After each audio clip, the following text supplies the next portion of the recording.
వీళ్ళకున్న ఏకైక సమస్య ఏంటయ్యా అంటే బీజేపీ ఎదగకూడదు. అంటే ఎన్డీఏతో భాగస్వామ్య పక్షం అనేది ఏపీ వరకేనా? అంతే. తెలంగాణలో యాక్సెప్ట్ చేయరా? లేదంటే తెలంగాణలో అక్కడ టీడీపీ అభిమానులు యాక్సెప్ట్ చేయరా? తెలంగాణలో టీడీపీ అభిమానులు యాక్సెప్ట్ చేయరు. అంటే ఇంతకుముందు ట్రైల్ వేశారు 2014లో, ఫెయిల్ అయ్యింది. 19లో వీళ్ళు బీజేపీతో పొత్తుకి బీజేపీ ఒప్పుకోలేదు. ఎందుకంటే అసలు 14లో పొత్తుకే ఒప్పుకోలే.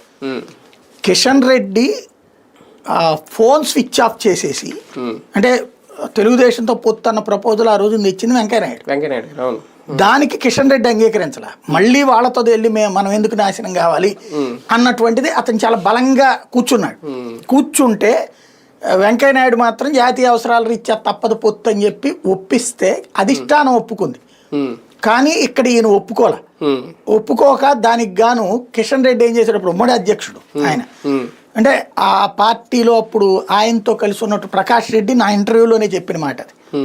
ఆ రోజున ఫోన్ స్విచ్ ఆఫ్ చేసేసి ఒక లాడ్జీలో ఉన్నాడు ఆయన, కిషన్ రెడ్డి, తోపుదుర్తి లాడ్జీలో ఉంటే చివరికి వెంకయ్యనాయుడు గారు ప్రకాష్ రెడ్డికి ఫోన్ చేసి నువ్వు మాట్లాడిచ్చి నాకని చెప్తే ఈయన వెళ్తే ఈ ఎలక్షన్ వరకే ఉంటుంది, ఎలక్షన్ అయిపోయాక మీదే ఆంధ్రాకి అవసరం అక్కడ అని ఆయన చెప్పబట్టి ఆగారు.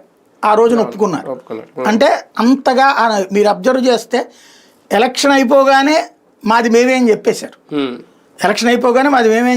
ఈవెన్ ఓటు ఇష్యూ వచ్చిన రోజున ఎమ్మెల్సీ ఎలక్షన్లకి తెలుగుదేశం అభ్యర్థి కదా అతను వేమినారేద్రి, ఓటు